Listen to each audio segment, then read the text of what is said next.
Si Abdul ay isang Bombay na napadpad sa probinsya ng Guimaras dahil sa mga utang na tinakbuhan niya sa kapwa Bombay sa Maynila. At dahil wala naman siyang kapera-pera nang dumating siya sa probinsya na yon, napilitan siyang mamasukan sa bahay ng isang mayamang negosyante na nagngangalang Bueno. Mabilis siyang natanggap sa mansyon dahil na rin sa pagiging mabait ni Abdul. Iba man ang lahi nito pero Pinoy na Pinoy ang pakikisama nito sa lahat. Isa siyang boy sa mansyon. Malayong malayo ang trabaho niyang yon noong nasa Maynila pa siya. Kung dati ay naniningil siya, sa mansyon ay utusan siya ng isang don. Pero wala namang problema para kay Abdul ang ganoong trabaho. Hindi naman siya minamaltrato. Ang mahalaga sa kanya ay may natutulungan siya at meron siyang kinikitang pera. Abdul, may ginagawa ka ba? Lumapit ang Bombay sa don na nakaupo sa sofa habang umiinom ng wine.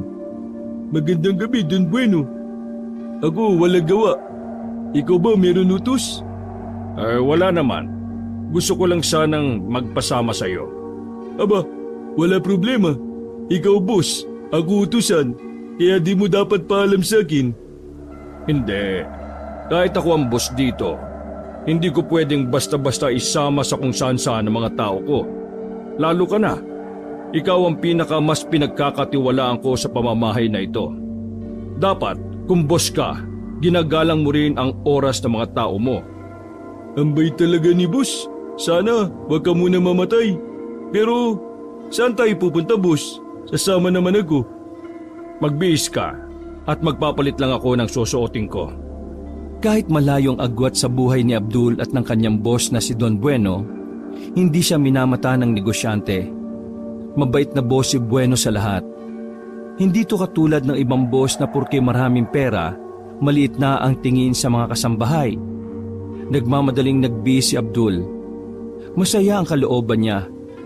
Iniisip kasi ng Bombay na baka magpunta sila sa beer house. Gustong-gusto na niya kasing makakita ng mga babaeng nakahubad na sumasayaw. Yun ang hilig ng Bombay, ang maging mahilig sa babae. Paglabas ni Abdul, nakasabay niya pa si Eric, ang kaibigan niya rin na driver ni Bueno sa kahit saan ito pumunta. Sama ka? Malamang ako driver eh. Ikaw, sasama ka ba kay boss? Sabi boss may pupuntahan kami. Ewan ko kung saan. Sana sa beer house. Nako, malabo yan. Hindi nagpupunta si boss sa mga ganong uri ng lugar. Isa naman kaya kami pupunta. May naisip ako pero hindi ko na muna sasabihin. Ayan na pala si boss. Mayos ka. Nakangiting pumasok ng sasakyan ng boss nila. Sumunod naman si Abdul sa loob. Eric, daan tayo sa baryo ng Nuesca ha? Tumango lang si Eric pagkaupo nito sa driver's seat. Habang si Abdul naman ay tahimik lang sa gilid ng kanilang boss. Hindi niya kasi alam ang baryo ng Nuesca. Sa halos mag-iisang taon na niya roon, isang beses niya palang yun narinig. Habang nasa biyahe, biglang nagsalita si Bueno. Abdul, pupunta tayo sa baryo kung saan halos lahat ng nakatira doon ay may utang sa akin. Total, may background ka sa paniningil ng utang. Ikaw ang inaasahan ko rito. Huwag ka mag-alala. Dadagdagan ko ang sahod mo. Bukod pa ron, wala ka nang ganong gagawin sa mansyon dahil ito na ang bagong magiging trabaho mo sa akin. Ako sisingil? Araw-araw ako sisingil sa kanila? Oo, ganun na nga. Boss, walang galang na. Pero may mga tao po kayo na higit na mas may karanasan sa pakikipag-usap sa mga may utang sa inyo ha. Bakit po si Abdul? Yang balita ko po, ayaw na niyang maningil kasi ganun ang trabaho niya sa Maynila eh. Meron akong malalim na dahilan sa ngayon. Hindi ko na muna pwedeng sabihin. Teka Abdul, totoo ba na ayaw mo nang naniningil ka? Napaisip sandali si Abdul. Sa totoo lang kasi, gusto na sana niyang kalimutan ang ganoong trabaho. Dahil kasi doon, naiisip niya ang mga utang na nakaabang sa kanya at ang mga pagbabanta na lagi niyang natatanggap noon. Pero sa kabilang banda, naisip din niya na mas maganda na sigurong trabaho yon. Para kahit na papaano ay nakakalabas-labas din siya sa mansyon. Isa pa, mababawasan ang mga gawain niya. Boss, ako ayos lang ulit singil-singil. Wala problema. Sigurado ka ba? Pwede ka naman tumanggi. Sigurado ko, boss. Ako buo loob. Yan ang gusto ko sa iyo. Go na go ka lang sa lahat ng ipagagawa ko. Huwag ka mag-alala. Hindi naman ito illegal. Tumango na lamang si Abdul. Sa mga sumunod na sandali ay namayani ang katahimikan sa loob ng sasakyan. Makalipas lang ng kalahating oras, nakarating na rin sila sa isang baryo na parang may kadiliman. Mahihina ang mga ilaw na naroon. May mga poste naman pero sadyang hindi ganon kalakas. Sir, samahan ko na po si Abdul. Hindi. Kaya na niya yan. Napatigil si Eric at nagtaka. Nababahala kasi ito kay Abdul. Sa uri kasi ng lugar na yon, parang walang matitinong tao roon. Dito ka na lang, Eric. Ako bahala. Big boy ako, hindi ako baby. Watch and learn. Natawa na lamang si Eric at Bueno. Dala ang ibang papel na nagpapatunay na si Bueno ang nag-utos sa kanya, naglakad na si Abdul, papasok sa Barrio Nuesca. Patingin-tingin sa paligid ng Bombay, aminadong kinakabahan. Ay, putis! Napasigaw ang Bombay nang biglang may tumalo na pusang itim sa kanyang harapan. Tumingin sa kanya ang pusang parang kinikilala siya. Ikaw pusa ka, ako gulat mo. Kapag ako nang gulat sa'yo, baka di mo kayanin. Nakahawak pa sa dibdib si Abdul. Kung pwede niya lang talagang patulan ng pusang yon ay ginawa na niya. Muli siyang napalingon sa sasakyan nila. Huminga siya ng malalim at saka nagpatuloy muli sa paglalakad. Pinagmamasdan niya ng maigi ang mga bahay na kanyang nadadaanan. Medyo moderno na ang iba roon dahil may mga sementado na rin. Hindi na yung gaya ng baryo noong unang panahon na talagang puro kubo at walang kuryente. Lumapit siya sa unang bahay na may numerong 13. Sinunod niya lang ang nakalagay sa papel. Tinawag niya ang pangalan na nakasulat doon. Leo Marquez! Ako Bombay na sisingil ng utang! Nagbukas agad ang pintuan. Maamo at kalmado ang mukha ng matandang yon. Panot na ang buhok ng matanda pero medyo malakas-lakas pa rin. Magandang gabi. Ano ba ang may paglilingkod ko sa inyo? Ako po, singil ng utang. Ako padala ni Boss Bueno para singil kayo. Ikaw, Leo, una sa listahan eh. Ikaw ang pinadala ni Boss Leo kasi hindi na siya makapunta rito. Ganun na nga. Tumingin-tingin na matanda sa paligid kung may ibang kasama si Abdul. Ikaw lang ba mag-isa? Lumabas sa matanda at lumapit sa Bombay. Kung makatingin ito kay Abdul ay parang isang malaking hotdog ang Bombay. Para kasing natatakam ang matanda. May kasama ako. Sa labas lang. Ako lang pasok. Naintindihan ko na. Matalino si Boss Bueno. Bakit? Ano ba problema? Wala naman. Kayo ba babayad utang ngayon? Kasi ako utos boss. Kailangan nyo bayad. Pasensya ka na. Pero wala pa kasi akong pera. Pwede bang bumalik ka na lang bukas? O sige, basta ikaw dagdag na bayad bukas ha? Tumungo lang ang matanda sa sinabi ng Bombay. Kakaiba ang ngiti sa kanya. Para bang may nais mangyari ang matandang si Leo. Pero dahil ibang lahi si Abdul, malabong magawa ng matanda ang binabalak nito. Bago lumabas ng bakuran si Abdul, napansin niya pa ang matanda na nakangiti sa kanya. Malapad ang ngiti nito. Bagay na hindi na lamang pinansin ni Abdul. Lumipat naman siya sa kabilang bahay. Kinatok niya ang pinto at sa awa naman ng Diyos nakapagbayad ng kasunod ng bahay. Nakapagbayad ng kasunod na bahay. Pero di tulad ng nauna niyang siningil, masama ang tingin sa kanya ng mga tao roon. Hindi alam ni Abdul kung may nasabi o may nagawa siyang mali. Samantalang magalang naman siyang nakipag-usap. Ano problema ng ali na yun? May rigla ba siya? Wala naman siguro yun kasi minupus na. Matanda na eh. Pinagpatuloy na lang niya ang paniningil. Marami-rami pa siyang bahay na nadadaanan. Binilisan na niya ng bahagya ang paniningil at kapag sinasabing walang maibabayad ay hindi na niya pinipilit. Umaalis na siya kaagad. Dahil doon, nakarating na ang Bombay sa dulong bahagi ng baryo. Sa dami ng siningil niya, napapaisip na rin si Abdul kung papaanong nagkautang ang mga tao roon kay Bueno. Sa pagkakatanda kasi ni Abdul, 2 bahay lang ang hindi niya siningilan. Ako singil, sabi ni Boss Bueno. Ikaw bayad para wala tayo problema. Yun na nga ang huling bahay na sisingili ni Abdul. Pero halos 1 minuto muna siyang pinagmasdan na mag-asawa. Nakaramdam na ng pagkailang si Abdul. Hindi nito maiwasang kabahan. Iniisip ng Bombay na baka bigla siyang hold upin ng dalawa. Napahawak agad siya sa bag kung saan naroon ang mga pera. Pero sa halip na kausapin siya ng dalawa, bigla na lang siyang pinagsarhan ng pinto. Aba, kabastos. Ako kausap sa inyo ayos, tapos kayo close ng pinto. Biglang bumukas ang pinto at sumilip doon ang nakakatakot na mukha ng ginang. Nanlilisik ang mga mata. Nagtulak yun para kay Abdul na lumabas na ng bakuran ng mag-asawa. Katakot naman ang muka. Parang Bruhilde sa banga. Dahil wala na siyang sisingilin na bahay, naisipan na niyang umalis.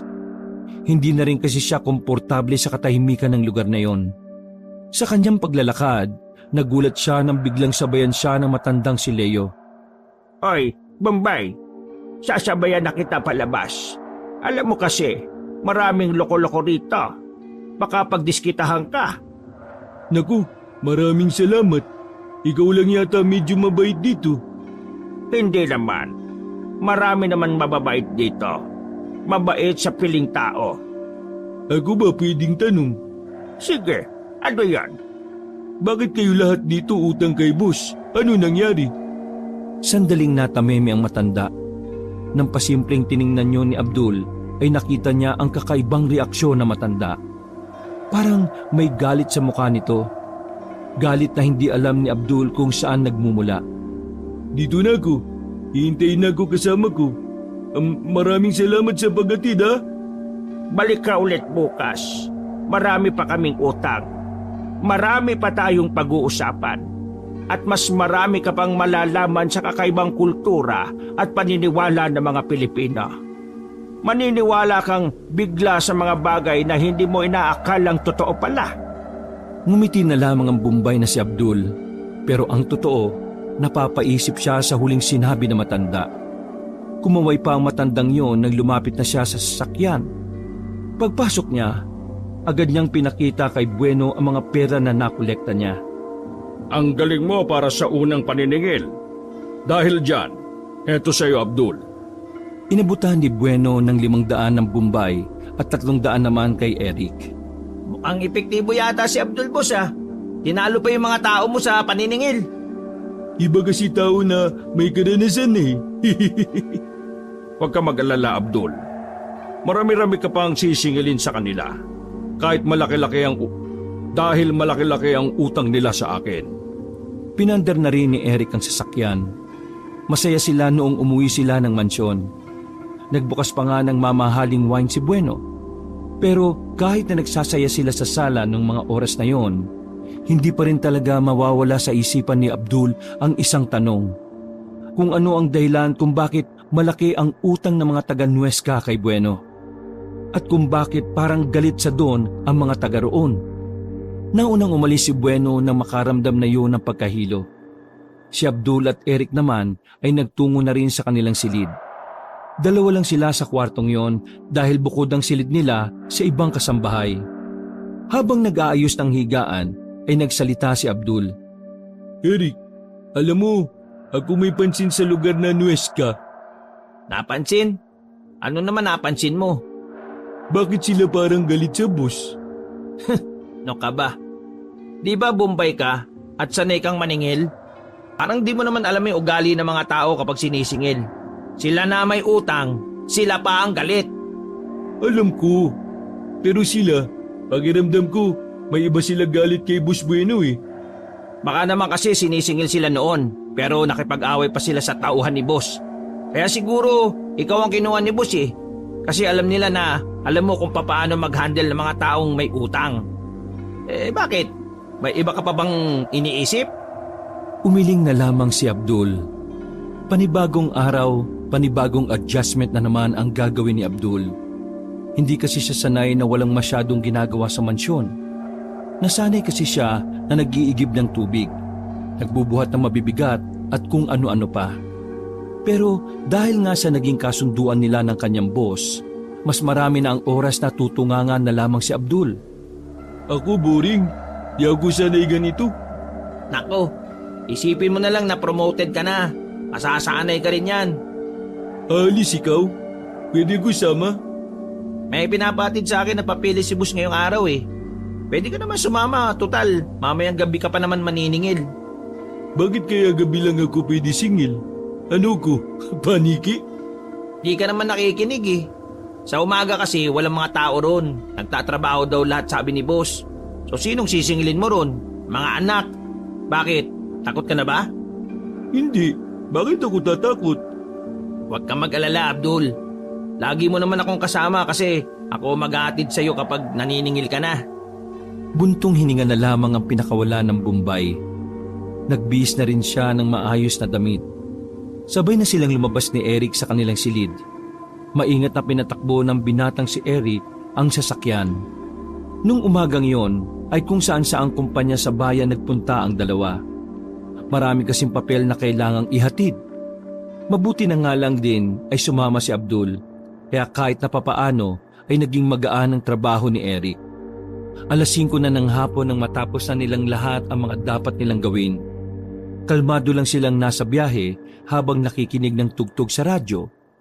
Pero nang dumaan na sila sa Reyes Road, napatigil ang sasakyan nila dahil sa mga taong nagkukumpulan. Halos sakupin na kasi nila ang daan. Naintriga ang magkaibigan. Bumaba ang dalawa.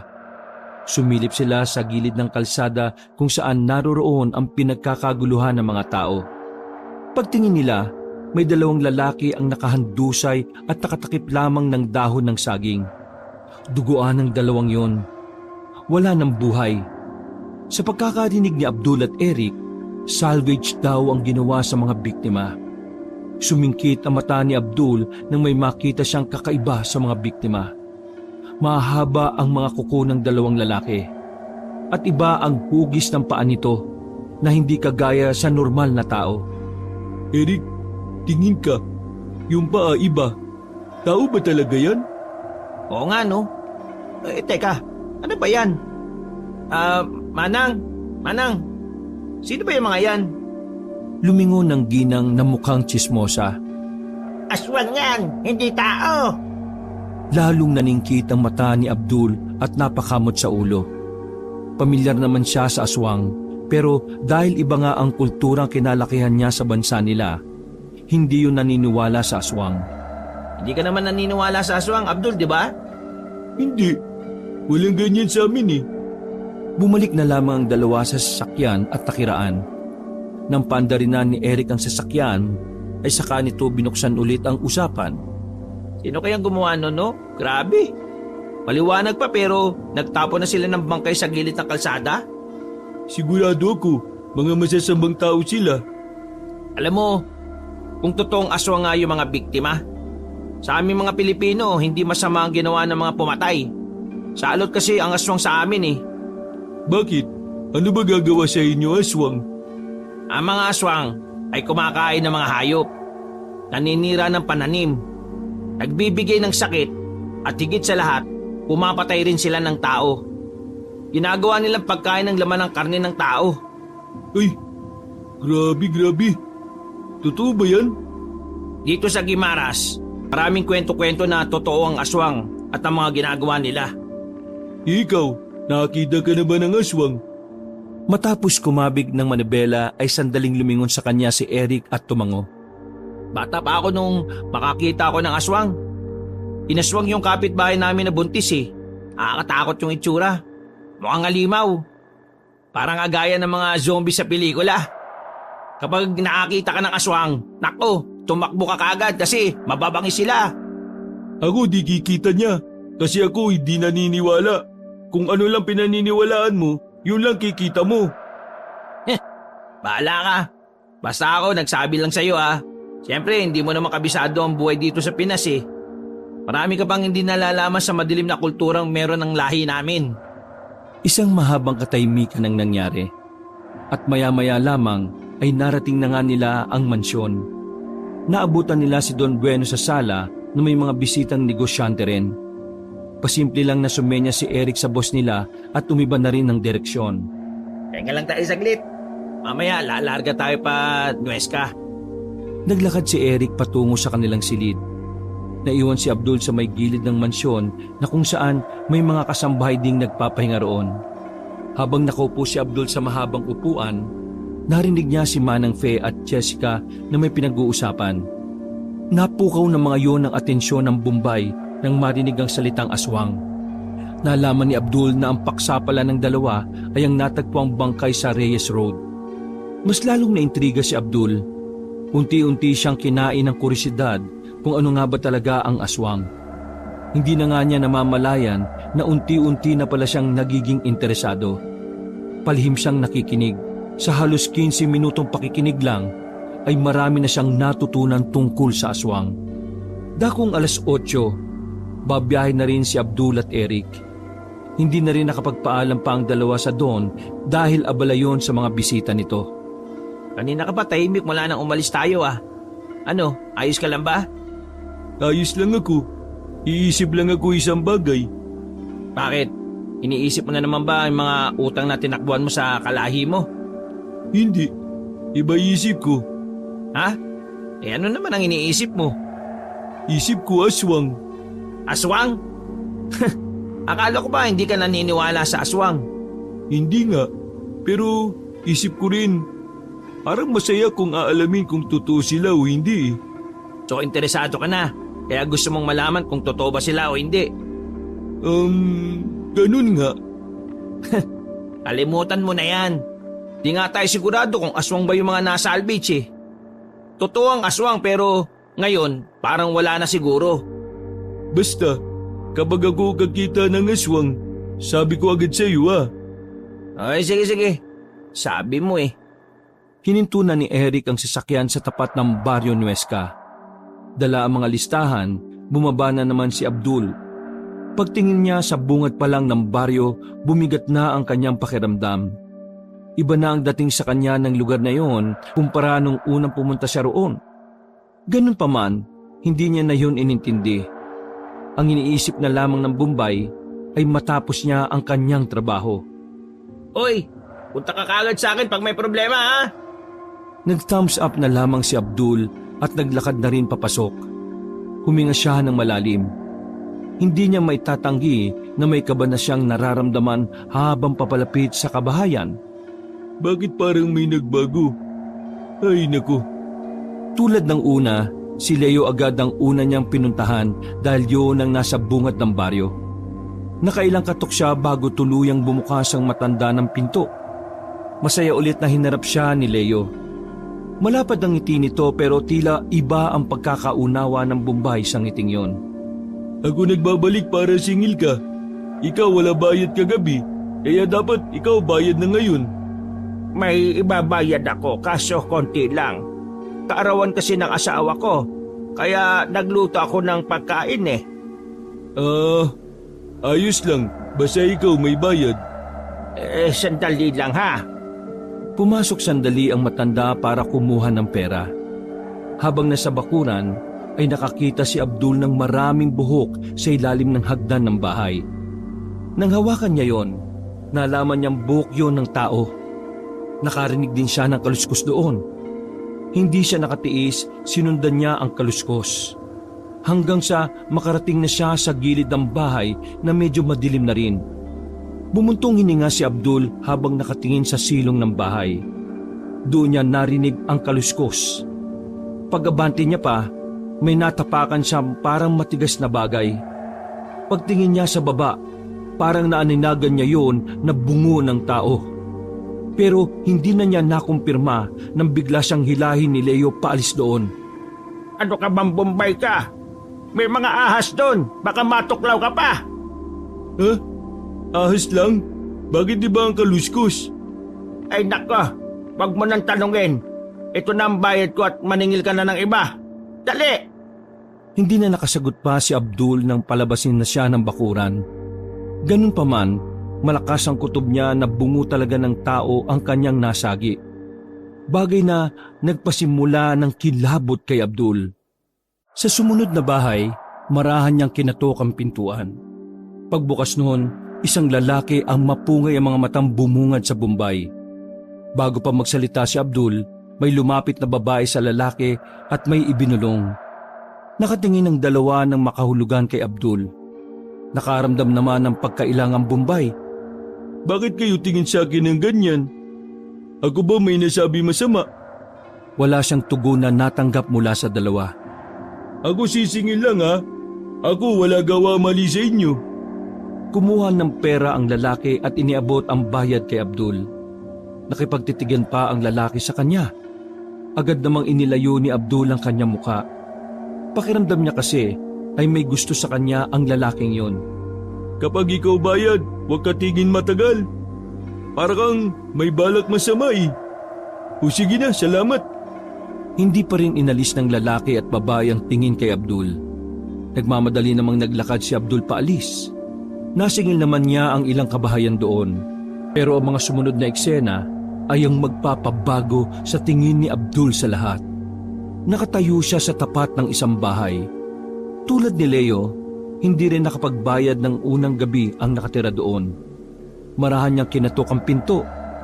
Mga ilang sandali lang, padabog na nagbukas ang pintuan. Galit na galit ang matandang uugod-ugod.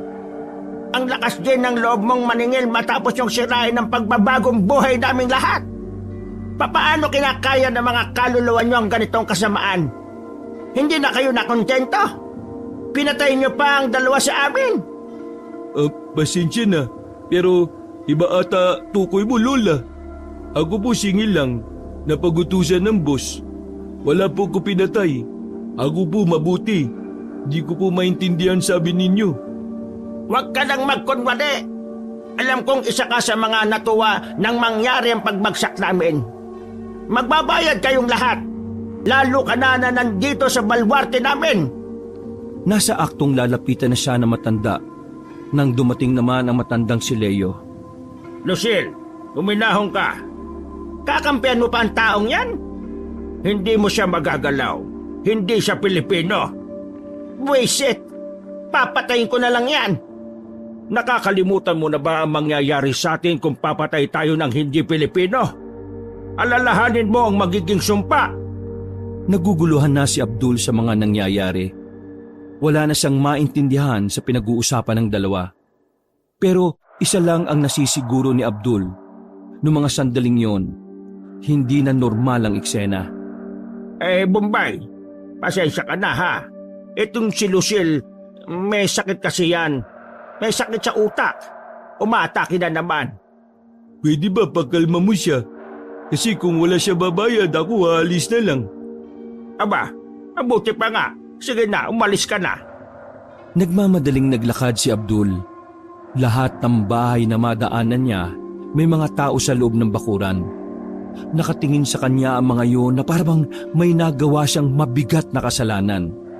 Dahil doon, unti-unti nang naglalaro sa isipan ni Abdul kung ano nga ba talaga ang pinagmumula ng galit ng mga taga roon.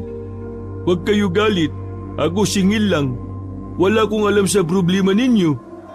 Halos tumakbo na si Abdul pabalik ng sasakyan. Pagbalik niya roon ay mabilis siyang sumakay at hingal na hingal. Bakas ang takot sa kanyang muka. Oh, ayos ka lang? Bakit parang takot na takot ka? Munti ka gumayari ng matanda. Ewan, galit na galit. Pati mga tao, masama tingin sa akin. Tingin ko sa susunod ako maniningil, baka saktan na nila ako eh. Kung ganyan, dapat pala sabihin natin kay boss. Para kahit na papano may kasama ka na sa loob. Hindi rin kasi safe na ikaw lang mag-isa eh. Baka mamaya hindi ka na palabasin dyan. Parang ayaw ko na dyan. Baka di na ako sikat na ng araw sa susunod na araw. Lumunok ng laway si Abdul. Dahil sa nangyari, parang gusto na lamang niyang bumalik sa pagiging boy. Mas ligtas pa ang buhay niya roon kahit na palagi siyang pagod. Kinaumagahan, hindi nagdalawang isip si Abdul na sabihin kay Don Bueno ang mga nangyari. takot na takot niyang kinuwento ang mga naranasan niya sa baryo ng Nuesca. Ganun pa man, hindi naman nagbago ang desisyon ni Bueno na singilin pa rin ang mga may utang sa kanya roon. Boss, ako takot talaga. Pakiramdam ko, sunod ko punta ron, ako tigok na ng mga taga ron eh. Galit sila sa iyo, lalo na yung tanda na babae. Boss, baka pwede ako balik na lang sa pagiging boy. Ayaw ko na singil. Parang delikado buhay ko eh. Lumagok ng kape ang Don, saka nagkwento habang nakaupo sa sofa. Kalmado lang itong tumingin kay Abdul. Abdul, sayang ang perang masisingil natin doon. Hindi naman pwedeng hayaan ko na lang ang perang yon. Malaki-laki rin yon. Kung natatakot ka mag-isa, abay mapipilitan na akong magpasama sa iyo ng mga tao ko. Ayos na ba sa iyo yun para hindi ka na matakot o mabahala? Sandaling napaisip si Abdul. Ramdam niya na walang balak si Bueno na ibalik siya sa dating trabaho. Kaya kahit ayaw na niyang maningil, wala siyang magagawa kundi ang sumakay na lang sa kagustuhan ng kanyang amo. Ayos na siguro yan, boss.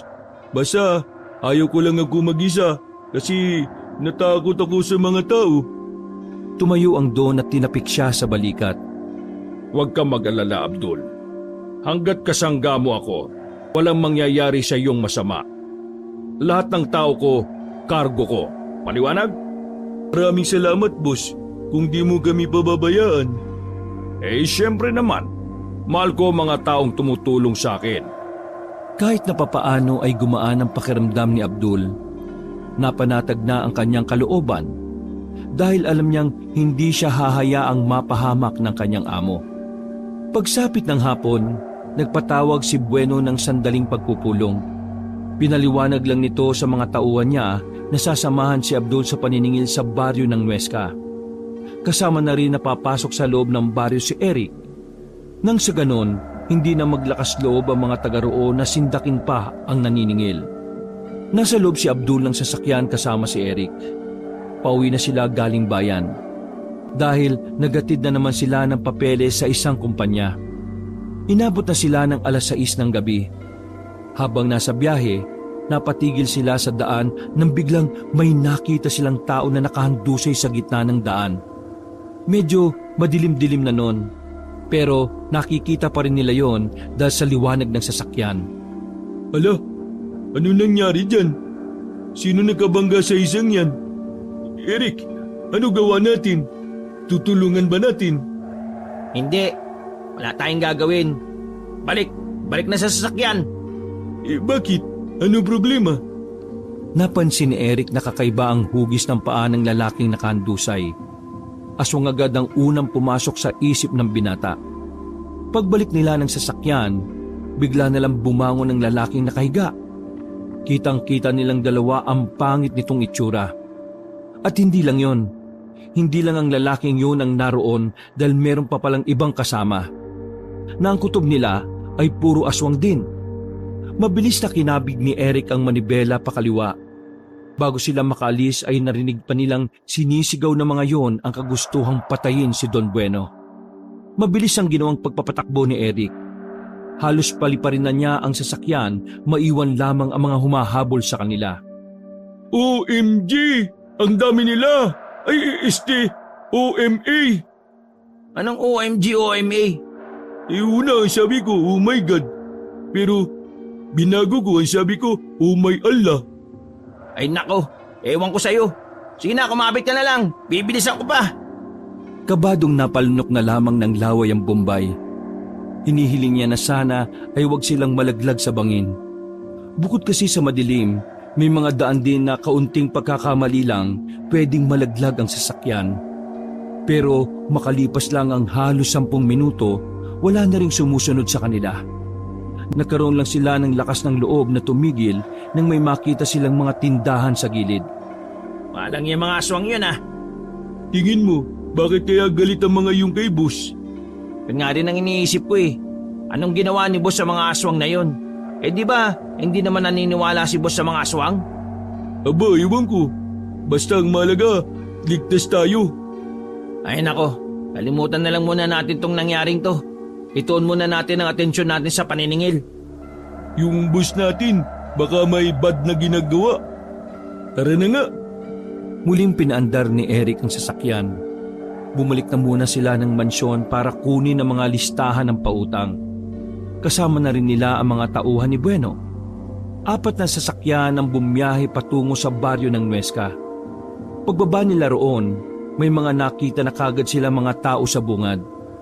Na parabang alam na mga yon na marami silang pupunta ron. Pagbaba ng mga tauhan ni Bueno, napansin ni Abdul at Eric na may mga nakasiksik na baril sa mga yon. Doon pa lang, kinutuban na ang dalawa na baka may masamang mangyayari. Kilala ko si boss. Bakit siya nagpadala ng mga taong may baril? Baka maya, di natin talaga kilala si boss. Anong ibig mo sabihin? May masama siyang ginagawa. Ay nako, ewan. Tara na nga, hinihintay na nila tayo. Bumaba na rin ang sasakyan ng dalawa. Nanguna sila sa paglalakad palapit sa baryo. Pagkarating nila ng bungad, nag-alisa ng mga taong naroon. Ibang-iba talaga ang aura na nararamdaman ni Abdul. Nakakaramdam siya ng hindi maganda. Kinitok ni Abdul ang pintuan ni Leo. Agad din naman yung nagbukas. Nanlalaki ang mga mata ni Leo na makitang maraming kasama si Abdul. At base pa sa tindig ng mga tauhan ni Bueno, para talagang kayang pumatay ng tao ang mga yon. Ako sisingil ulit. Sabi dito listahan, dami ka pa utang, Leo. Bakit marami ka kasama? Takot kasi ako kahapon sa tandang babae. Mga tao rin dito, masama tingin. Baka ako saktan. Kaya yan, sama sila sa akin para magbantay. Sa ginawa ninyo, lalo lang nagagalit ang mga tao rito. Bombay, hindi kami ang may kasalanan. Si Bueno! Ano po kasalanan? Magsasalita pa sana ang matandang si Leo pero pinutukan na yun ng baril ng mga kasama nila Abdul. Kinabahan si Abdul dahil doon. Sinubukan niyang utusang ibaba ang mga baril pero hindi nakikinig sa kanya ang mga tauhan. Ibaba niyo na ang baril ninyo. Walang dapat masaktan. Magbabayad naman siguro sila. Hindi kami ang dapat na magbayad. Si Bueno! Niloko niya kami! Ako di ko alam ano problema ninyo ni boss. Basta ako singil lang ha. Kung wala ka bayad, ayos lang. Balik ako bukas. Pero kung meron, sige na, bayad ka na para kabilang bahay naman kami. Nanginginig sa galit ang matandang si Leo. Pero sa huli, nagbayad na lang din ito. Pasensya na lolo ha. Wala akong magawa, utos ng boss. Naglakad na lamang sila patungo sa kabilang bahay. Sa puntong yon, parang nagsisimula ng tumaas ang tensyon. Napansin nila na sa bawat bakuran ng bahay, nasa labas na ang mga tao at masasama ang tingin sa kanila. Nanlilisik ang mga mata ng mga yon. Abdul, bilisan na natin. Hindi na maganda ang kutob ko. Oo, ako rin. Pareho tayo ng nararamdaman. Sa kanilang pagpapatuloy, natagalan na naman sila sa paniningil. May ibang bahay kasi na nagmamatigas. At katulad ni Leo, galit din ang mga yon kay Don Bueno. Hindi na nila pinipilit kung walang naibibigay. Gusto na lang din kasi ni Abdul at Eric na makaalis. Nang nasa bahay na sila ng matandang si Lucille, ang matandang babae na galit kay Abdul, dito na nagbago ang ihip ng hangin. Paglabas pa lang na matanda ay nagsisisigaw na ito. Agad naman itong tinutukan ng mga kasamahan nila Abdul. Kahit patayin niya ka, hindi niya mapipigilan ang gagawin namin. Maghintay kayo! Pagbabayarin namin niyang amo ninyo! Nagulat na lang si Abdul at Eric nang biglang paputukan ng isa sa mga nakabaril ang matanda. Tinamaan ng matanda at agad na natumba. Pero kita nilang gumagalaw pa naman yon. Sumulpot naman si Leo at agad na inasikaso si Lucille. Anong ginawa niya? Bakit niyo binaril ang ina ng baryong ito? Bakit ba hindi niyo na lang kami hayaang mamuhay na kagaya ng buhay ng isang normal na tao? Ilang sandali lang, kita nilang unti-unti nang lumalapit sa kanila ang ibang tao. Eric, nagkakagulo na ata. Pasimpleng hinila ni Eric si Abdul patungo sa gilid. Hindi nila inaasahan ang sumunod na nangyari. Nagulat na lang silang lahat nang magbago ang muka ng mga taong nasa paligid. Naging mukhang halimaw ang mga yon, kasunod noon ay nagpaputok na ang mga kasama nila Abdul. Nagpulasa ng mga tao sa kalaunan. Napagtanto ng dalawa na mga aswang pala yun. Sumiksik ang dalawa sa gilid habang nagkakagulo. Hindi malaman ni Abdul at Eric ang kanilang gagawin. Hindi nila magawang tumakbo paalis.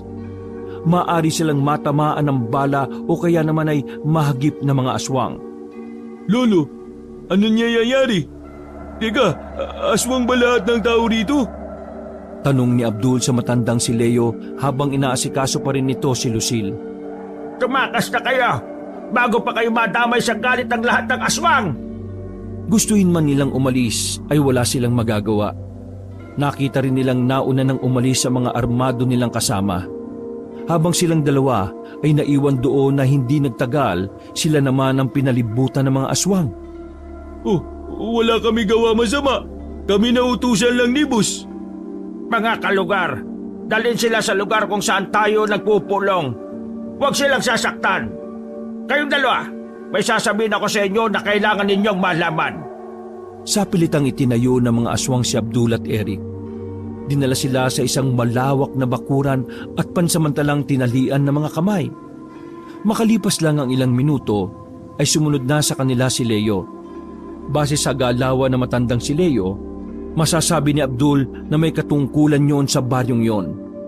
Ginagalang at sinusunod kasi ito ng karamihan doon. Pakiusap, kami pauwiin nyo na. Wala kami kasalanan. Kami trabaho lang. Huwag nyo kami saktan. Tama siya. Sumusunod lang kami kay Don Bueno. Kaya sige na, pakawalan nyo na kami. Wala naman kaming ginagawang masama sa mga aswang eh. Huwag kayong mag-alala. Hindi porke mga aswang kami sasaktan o kakainin na namin kayo. Hayaan niyong ipakilala ko muna kung anong klaseng mga aswang kami. Pabalik-balik ang tingin nilang dalawa sa mga aswang na nasa paligid ng bakuran. Tuwing makikita nila ang mukha nun, nakakaramdam sila ng kaba at takot. Kami ay mga aswang na matagal nang dinanais na makapamuhay na parang gaya ng isang normal na tao. Dumating kami rito sa Nuesca maraming taon na ang nakalilipas. Marami sa amin ay nagsimulang mamuhay ng simple, malayo sa banta ng syudad. Namuhay kami sa ganitong lugar para hindi malaman ng mga tao kung ano kami. At para na rin unti-unti kaming masanay kung papaano ang pamumuhay ng isang normal na tao. Ang kaso, isang araw, nakilala namin si Don Bueno. Ako at si Lucille ay naniwala sa kanya. Nag-invest kami sa negosyo niya, gamit ang mga kinolekta naming kinabubuhay ng mga kasama namin. Pero makalipas ang isang buwan, sinabi niya sa amin na bumagsak ang kanyang negosyo. Kasama na roon ng pera at ari-arian na ibinigay namin. Lahat kami rito ay walang-wala na dahil sa nangyaring yon. Kaya ang ginawa ni Bueno, pinautang niya ang kada pamilya rito. Lahat, tinubuan niya ng napakalaki.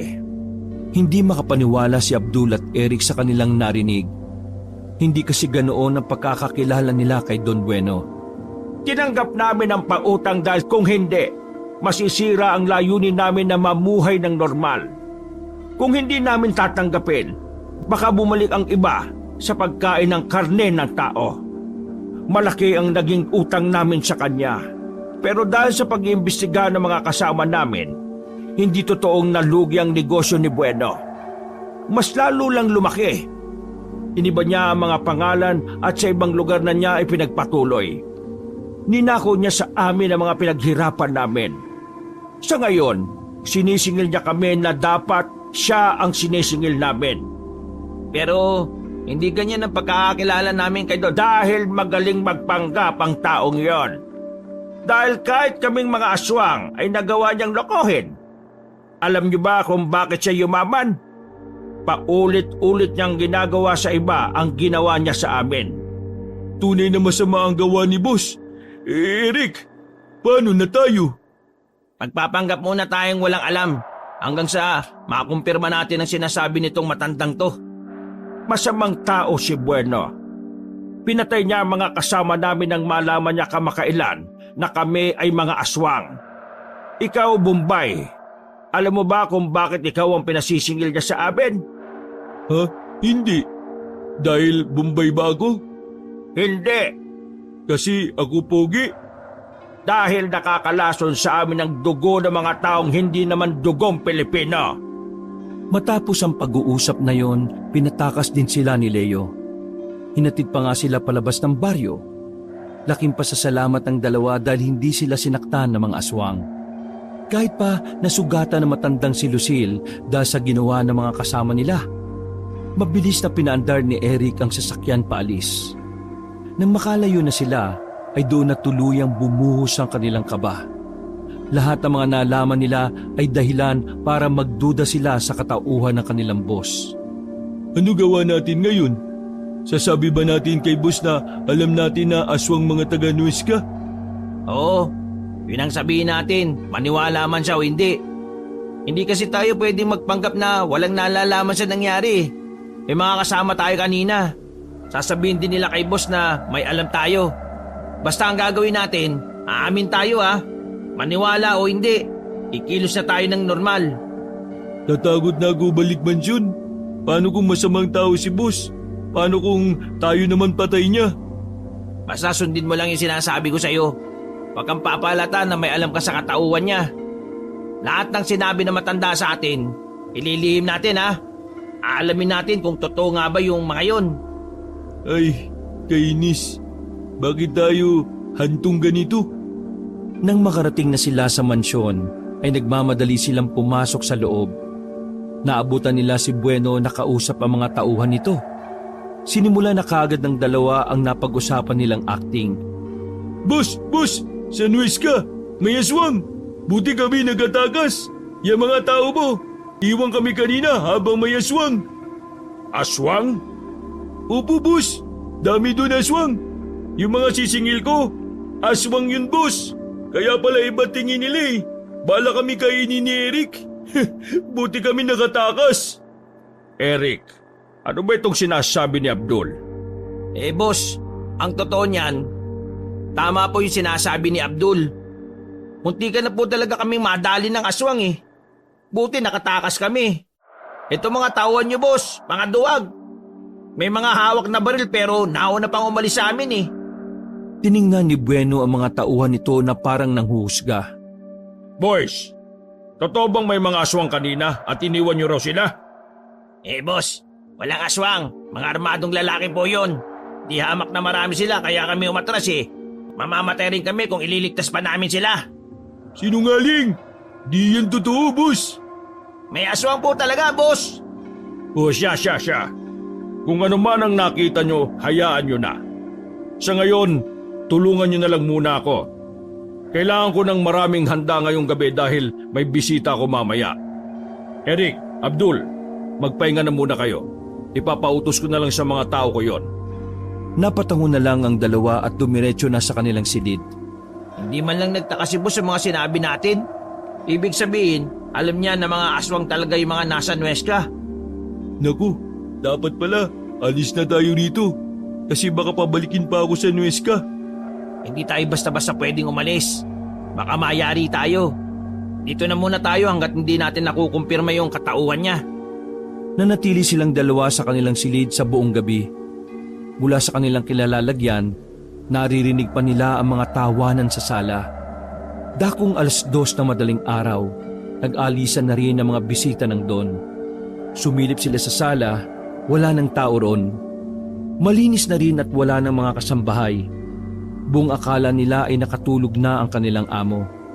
Pag-alis nila sa kanilang silid, narinig nilang may kinakausap si Don Bueno sa cellphone nito sa itaas. Dahan-dahan silang umakyat doon hanggang sa nasilip na nila ang Don sa loob ng silid nito. Palihim na nakikinig si Abdul at Eric. Bukas ng gabi, sunugin niyo na ang Nuesca. Wala nang balak magbayad ang mga aswang na yon. Malakas ang kutob ko na gagantihan na nila ako. Walang hiya naman kasi. Hindi ko nakala na mga aswang pala mga naloko ko. Nagkatinginan si Abdul at Eric sa kanilang narinig. Sa puntong yon, kumpirmado na nilang dalawa na totoo nga ang sinasabi ng matandang aswang. Gustong manlumo ni Abdul noong mga sandaling yon. Hindi niya kasi kailanman inisip na kakayaning gumawa ni Bueno ng ganoong kasamang gawain. Nabura ang magandang imahe ni Bueno sa paningin ng Bombay. Ang nagkupkup pala sa kanyang tao ay may itinatago palang maitim na lihim. Bago pa malaman ni Don Bueno na naroon sila, ay dali-dali na silang bumaba. Bumalik sila sa kanilang silid. Pinilit na lamang nilang makatulog kahit na sobrang ingay sa utak nila ang mga bagay na kanilang iniisip. 6:00 ng umaga, naudlot ang tulog ni Abdul nang marinig ang malakas na sigaw ng mga kasambahay sa sala. Naalarma si Abdul dahil may pagkabahala ang tono ng mga kasambahay. Uy, Eric, ikaw gising. Uy! Kinurot ni Abdul ang utong ni Eric nang hindi ito magising sa kalabit. Aray ko naman! Bakit ba? Sigaw mga kasambahay sa labas. Mukhang may nangyayari masama. Ano? Kahit nakatsinelas lang ang dalawa at walang pang itaas, nagmamadali silang nagtungo sa sala. Nadatnan nila ang mga kasambahay na parang naiiyak na sa kusina. Nakatingin ang mga yon sa labas, kaya naintriga si Abdul at ito na ang tumingin doon. Napamura ang Bombay. Muntikan pa siyang matumba sa kanyang nakita. Tumambad sa tapat ng bahay nila ang mga tauhan ni Bueno. Nawala ng mga buhay. Duguan ang mga yon at lahat ng mga yon ay may nakatusok na pako sa leeg. Parang tinira muna ng pako ang mga yon bago patayin. Nang sa ganon, hindi makalika ng ingay ang mga tauhan ni Bueno. Eric, halika dito. Pagtingin ni Eric ay mabilis siyang napatalikod at napamura din. Hindi kinaya ng lalaki ang eksenang nasa saksihan. Maya-maya lang ay tinawag na ng mga kasambahay ang kanilang boss. Kalmado lang si Bueno. Pero baka sa mukha nito ang galit na pilit ikinukubli. Eric, tumawag ka ng mga pulis. Nagmamadaling lumabas ng mansyon ng lalaki, habang si Abdul naman ay nanatili lang na naroon. Noong umagang yun ay pinalabas ni Bueno na kalaban sa negosyo ang mga gumawa nun sa kanya. Mukhang binayaran niya rin ang mga pulis. Kaya madaling naisara ang isyu. Kinuha ang mga bangkay at diretsyo na ito sa morgue. Ang pinagtataka pa ni Abdul, para bang walang pakialam si Bueno sa mga tauhan nitong nawala. Dahil pagsapit ng hapon, may bago na namang itong tauhan. Dahil sa pagbabaliwala ni Bueno, lalong naisip ni Abdul na talagang masama ang ugali ng kanilang amo. Bagay na lalong nagtutulak sa Bombay para naising umalis na sa poder ng negosyante. 6:00 ng hapon, himalang walang pinag-utos sa kanila ang kanilang amo. Nanatili lang sila sa mansyon. Habang si Bueno ay umalis naman, nagmamadali ito. Kitang-kita ni Abdul na namumuo ang galit nito. Ang nasa isip nga ni Abdul, baka gagantihan ni Bueno ang mga taga-Nuesca. Eric, anong gagawin natin? Baka patay ni boss mga taga-Nuesca. Abdul, mas maganda, hayaan na lang natin sila magpatayan. Problema na nila yan. Wala na tayong pakialam para hindi tayo madamay. Batid ni Abdul na may punto naman si Eric. Pero may parte ng puso ng Bombay na parang gusto niyang pigilan si Bueno sa gagawin nito. Palagay ni Abdul na awa siya sa mga taga-Nuesca. Kahit kasi mga aswang ang mga naroroon, nararamdaman ni Abdul na totoong gustong mamuhay ng normal ang mga yon. Ramdam niya na di tulad ng ibang aswang, mabubuti ang mga naroroon. Pero sinunod na lamang niya ang sinabi ni Eric. Wala siyang ginawa hanggang sa makabalik na ang kanilang boss dakong 12:00 ng hating gabi. Kalmadong-kalmado ang negosyante. Nahihirapan sila Abdul na hulaan kung ano ang ginawa nito o kung saan man ito nanggaling. Habang naglilinis ng sasakyan si Eric at Abdul, bigla silang nilapitan ni Bueno na mukhang maganda ang mood. Eric, Abdul, mamayang 3:00 sa madaling araw, sumama kayo sa akin ha. May ipagagawa ko sa inyong dalawa. Dahil sa kuryosidad, hindi na naiwasan ni Abdul na magtanong. Boss, ano pong gagawin namin? Abdul, malalaman mo rin mamaya. Pero huwag ka mag-alala, hindi naman kayo mapapahamak doon. Madali lang naman ang ipagagawa ko. Ngumiti ng malapad si Bueno sa kanila. Napilitan na lamang din ngumiti ni Abdul habang si Eric naman ay seryoso lang. Pag-alis ng kanilang amo ay agad na kinalabit ni Abdul ang kasama. Ano kaya ang gagawin natin? Ako kinakabahan eh. Kinakabahan din ako. Pero kung ano man mangyari, lagi nating iisipin kung ano yung tama. Huwag tayong gagaya sa amo natin, ha? Makalipas lang ng ilang oras, dumating na nga ang bagong tauhan ng negosyante. Hindi sumakay si Bueno kina Eric. Sa punto pa lang na yon, ramdam na nilang wala na ring pakialam sa kanila ang kanilang boss. Ganun pa man, sinakyan na lamang nila ang mga nangyayari. Hindi rin naman sila pwedeng basa-basa na lang tumanggi. Dahil baka kung ano pang magawa sa kanila ni Bueno. Habang nasa biyahe na sila, nagtataka si Abdul at Eric kung saan ba talaga ang kanilang punta. Sa pagtagal kasi na tinatahak nila ang daan, napansin nila na patungo na sila sa liblib na lugar. Gustuin ba nilang umiba ng direksyon ay hindi nila magawa. Napapagitnaan sila ng dalawang sasakyan. Halos isang oras ang nagdaan. Pumasok na sila sa isang iskinita na sakto lang talaga ang daan para sa sasakyan. Tumigil sila sa isang malawak na patag. Isa-isa silang bumaba. Nabahala na si Abdul nang makitang may mga hawak ng baril ang mga tauhan. Maglalakad pa tayo ng halos 5 minuto. Tingnan nyo ng maigi ang paligid. Baka may nakasunod na impakto.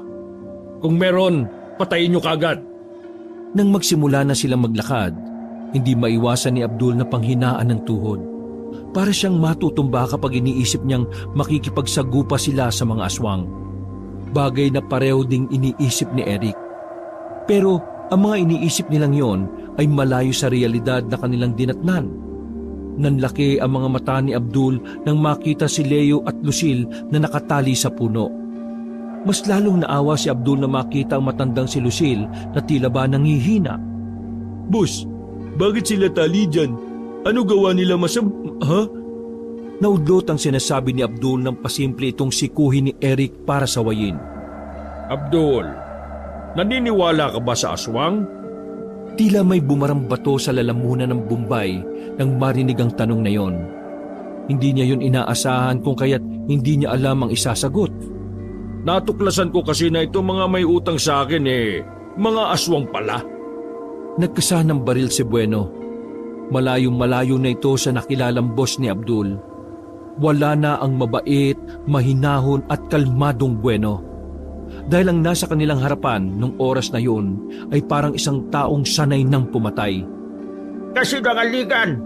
Ikaw ang may utang sa amin at hindi kami! Niloko mo kami! Sinampal ni Bueno ang matanda. Ikinagulat yun ni Abdul at Eric. Boss, kawawa. Lulo yan. Abdul, ano ka ba? Bakit ka naawa dyan mga aswang yan? Boss, di ganyan kilala ko sa inyo. Akala ko dati, di ka magsasakit ng tao. Kahit aswang, di mo dapat saktan kung mabuti. Boss, nagbago. Bombay! Hindi mo ko kilala. Sa mundo ng mga negosyante, hindi tumatagal ang mga malalambot at mabubuti. Minsan, kailangan mong maging masama para masalba mo ang lahat ng pinaghirapan mo. Pero boss, mali na ikaw manluloko para ikaw aangat. Mas masarap sa... Anong alam mo sa pagnenegosyo? Paniningil lamang naman ang kaya mong gawin. Akala ko boss, mabuti ka. Idol na kita boss eh. Pero bakit ka ganito? Ang kulit mo! Ano ka ba? Huwag ka nang madaldal, Eric. Abdul, hali kayo. Napipilitang lumapit ang dalawa. Binigay ni Bueno ang tig-isang baril kay Abdul at Eric. Nanlaki ang mga mata ni Abdul nang nasa palad na niya ang baril. Para malaman ko kung tunay ko kayong mapagkakatiwalaan, barilin nyo ang 2 matandang yan. Kung hindi, kayo ang mamamatay. Kaya mamili kayo. Barilin ang 2 yan at manatiling nasa poder ko, o maawa kayo sa mga yan pero kayo naman ang mamamatay. Litong-lito ang utak ni Abdul sa mga pagkakataong yon. Hindi niya kayang pumatay kahit na aswang pa ang 2 matanda. Pagtingin niya kay Eric, tumutulo na ang luha ng binata at nanginginig ang kanyang kamay. Nang makita nila ang kawawang itsura ng matandang si Leo at Lucille, tila ba nakalimutan na nila na aswang ang dalawang yon. Mas nangingibabaw sa kanila ang pagiging makatao. Hindi ko kaya. Gusto ko na lang mamatay. Hindi ko rin kaya, boss. Mas pipiliin ko na rin mamatay ako kaysa patay ako ng mabuti. Wala akong pagi kahit aswang yan. Inagaw ni Bueno ang isang baril sa tauhan nito. Madali naman akong kausap eh.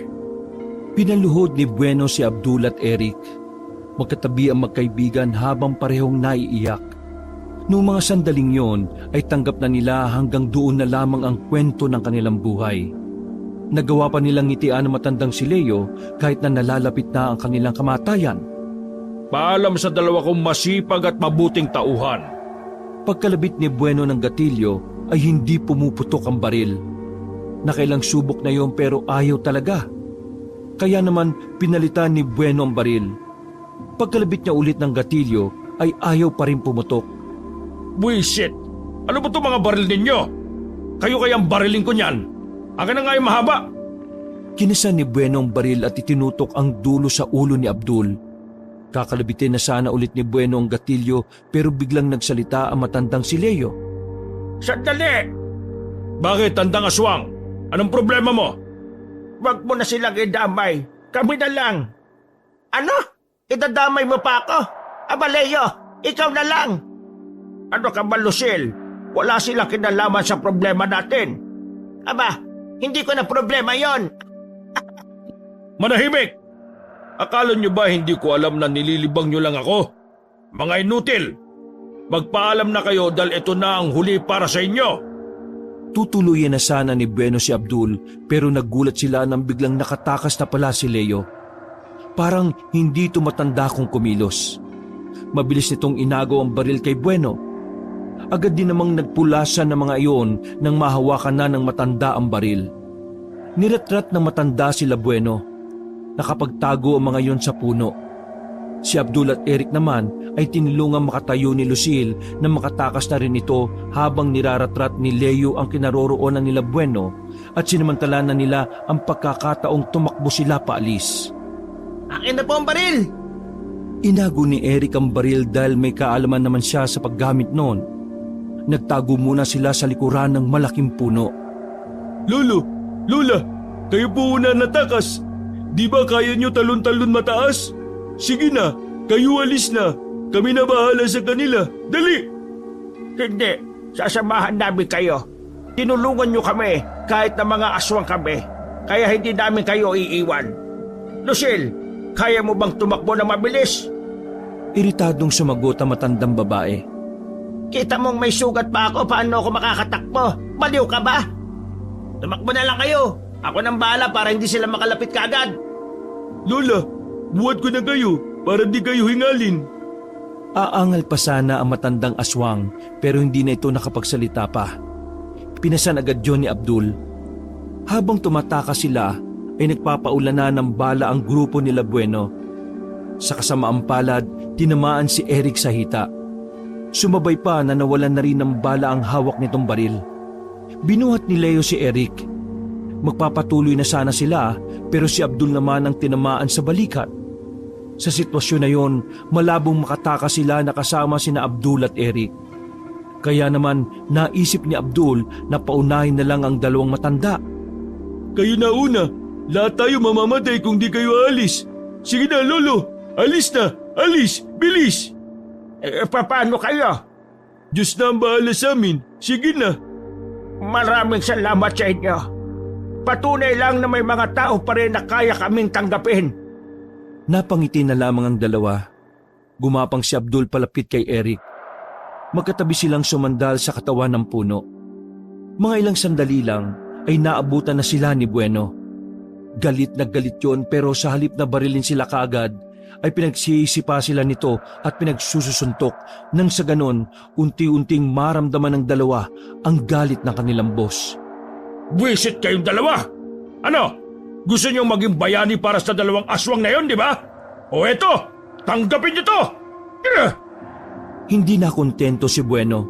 Pinaghahampas nito ng mahabang baril si Abdul. Nang mawala ng malay at mapahiga na si Abdul sa lapag, si Eric naman ang pinagbuntungan ng negosyante. Bago sila nawala ng malay, nakita pa nila na tila may mga dumating. Hindi na nila alam ang mga sumunod na nangyari nang ipikit na nila ang kanilang mga mata. Nagising na lamang sila na nasa loob na sila ng isang hindi pamilyar na silid. Kahoy ang bawat dingding. Ganon din ang kisame. Pagtingin nila sa bintana ay maliwanag na. Susubukan pa sana nilang tumayo pero sabay nilang naramdaman ang pagkirot ng kanilang sugat. Hala, anong nangyari? Tayo ba'y nasa langit na? Hindi, buhay pa tayo. Pero saang lugar na to? Pumasok ang isang matandang lalaki. Nakahinga sila ng maluwag nang makita si Leo. Nakangiti yun sa kanila. Pumasok din ang ibang kasama ng matanda na noong mga sandaling yon ay maaliwalas na ang tingin sa kanila. Malayong malayo sa kung paano sila tingnan nito nung unang beses nilang pumunta roon. Nandito kayo sa Duesca. Ano ba nangyari sa amin? Akala ko kami patay na ni boss. Huwag mo nang tawagin boss yun, hayop na yun. Dumating ang iba naming kasamahan at sa kabutihang palad, nagawa nilang paatrasin sila Bueno. Naku, maraming salamat kami inyong ligtas. Paglingon ni Abdul sa gilid, nakakita siya ng isang lalaki na parang ginagawa lang tinapay ang hilaw na hita ng manok. Sa kabilang gilid naman ay nakita niya na may dalawang bata na may iniinom na kulay pulang likido. Iniwasan na lamang ni Abdul na tumingin sa kung saan-saan.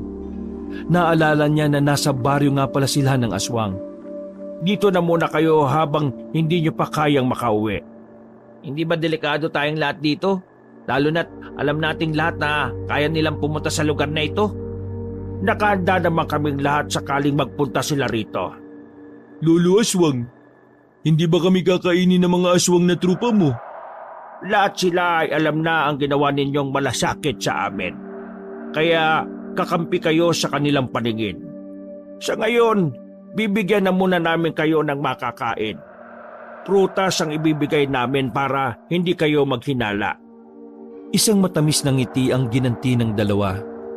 Sa kanilang utak ay natatawa sila. Hindi nila inaasahan na ang mga nilalang na kanilang kinatatakutan, yung papala ang tutulong sa kanila laban sa kapwa nila tao. Napagtanto ni Abdul na meron nga talagang mga aswang na kayang magpakatao. Makalipas lang ang ilang sandali, bumalik si Leo na marami ng dalang prutas. May mga gamot din na herbal na pamahid sa mga sugat nila. Kaya pagdating lang ng kinahapunan, gumaan na rin ng bahagya ang pakiramdam ng dalawa. Nakakabangon na rin sila pero iika-ika pa rin sila kung maglakad. Grabe, akala ko tatakot dapat tayo sa mga aswang. Pero mas tatakot pa pala tayo kay boss. Bueno. Nakakatawa nga eh. Mas mababait pa yung mga aswang kaysa sa mga tao eh. Ano balak natin? Dito na muna tayo. Wala naman tayo mapupuntahan eh. Sakit katawan ko eh. Pati sugat ko. Tama ng bala. Sakit. Pag ako kita ko Beno, sapak ko bibig nun. Bumuntong hininga na lamang sila. Mabilis na lumakad ang mga oras at kumagat na naman ang dilim. Bawat kanto ng Baryo Nuesca ay may mga aswang ng mga nakabantay. Pinaghahandaan nila ang posibilidad ng pagdating ng negosyanteng si Bueno. Lumabas si Abdul at Eric. Nasa bakuran lang sila habang tinatanaw-tanaw mula roon ang bungad ng baryo. Pagsapit ng 9:00, isang aswang ang humahangos na dumating. Masamang balita ang daladala nito. Natimbrihan kasi nito na si Bueno ay paparating na. At ang mas masama pa nito, higit na mas marami ang mga kasama nito kumpara noong una. Abisuhan ang lahat na maghanda. Protektahan natin ang bawat isa. Tayo ay mga aswang. Hindi tayo dapat matakot. Natataranta na ang mga taga-Nuesca. Lahat ay aligaga at ang iba naman ay nasa loob lamang ng kani-kanilang bahay. Kayong dalawa, dito lang kayo sa bahay ko ha. Kapag nalagay na tayo sa alanganing sitwasyon saka tayo aalis. Mas maigi sigurong umalis na lang tayong lahat ngayon dito. Sa palagay ko, mauubos lang kayong lahat ng dahil sa amin eh. Hindi. Dahil nandito man kayo o wala, papatayin pa rin nila kami. Kaya lalabang kami hanggang magkaubusan pa. Sisingilin namin sila sa lahat ng ginawa niya. Matapang at determinado ang pagkakasabi ng matanda. Kaya naman hinayaan na rin nila ang kagustuhan nito. Lolo Aswang, kayo ba meron itak? Kami hiram tig-isa. Ayaw namin dito ngangalang eh. Kami tutulong abot makakaya namin. Tumango ang matanda at kumuha yon ng 2 itak. Ilang saglit pa, nakarinig na rin sila ng malakas na trompeta. Sinyalis yon na nasa harapan na ng baryo ang hinihintay nilang kalaban. Pagkababa pa lang ng mga tauhan ni Bueno, nagpaulan na kagad ito ng maraming bala. Ilan agad sa mga aswang ang tinamaan. Dahil doon, napilitang magsitago muna ang mga aswang habang sila Abdul sinimulan na rin ang paglipat ng kinalalagyan nila. Dahil sa pagiging agresibo kasi nila Bueno, madali sila nitong makikita roon kung doon sila magtatago. Walang humpay na putukan ang naririnig sa buong baryo. Hindi magawang makatugon ng mga aswang sa takot na malagas agad sila lahat. Kaya naman may ilang aswang ang nakaisip na tapatan ng ginagawa ng mga kalaban. Gamit ang mga pana at mga palaso na may lason, mula sa dilim ay pinagtitira nila ng palaso ang mga armadong lalaki. Aba, epektibo ang pana. Sige, tamaan yung mga loko na yan. Dahil sa ginawa ng mga nakatagong aswang, halos kalahati agad ang nabawas sa bilang nila Bueno. Doon na nagkaroon ng lakas ng loob ang maraming aswang na salubungin ang pagiging agresibo ng mga kalaban. Marami pa ring aswang ang nagkandamatay, pero marami din ang nalaga sa mga armadong lalaki. Binuwis na lang talaga ng ibang aswang ang mga buhay nila para kahit napapaano mapahina ang grupo ni Bueno. Hindi na sila lalagpas sa 5. Sugurin na natin sila! Nagsigapangan na takbuhan ng mga aswang palapit. Pero ang hindi nila alam, marami pa palang dalang bomba ang mga yon. Magkakasunod na pagsabog na lang ang narinig nila Abdul. Makalipas ang halos 1 minuto, nabalot ng katahimikan ng paligid. Nawala ang putukan. Nawala rin ang mga umaangil na aswang. Paglaho ng makakapal na usok, tumambad ang mga nakahandusay na aswang. Ang iba ay patay na. Pero mas marami pa rin ang buhay pero sugatan.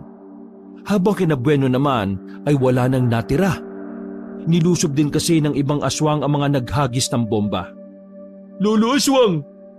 Nakita nila si Leo na nakahiga sa lupa. Duguan ang katawan dahil naputol ang paa nito sa pagsabog. Si Bueno, tatakas! Pagtingin nila, nakita nila ang negosyante na gegewang-gewang na tumatakbo palabas ng Baryo Nuesca. Galit na tumakbo si Abdul. Dala-dalang itak ay naabutan niya si Bueno. Hinto ka dyan! Bakit? Kaya mo bang gamitin ang hawak mo? Tumatawa-tawa pa si Bueno at talagang hinahamon siya nito. Malaki kang Bombay pero malambot ka. Hindi mo ako masisindak. Wala kang lakas ng loob, duwag! Siguro ako duwag, pero puso ko mabuti. Di ako patay ng mga inosente.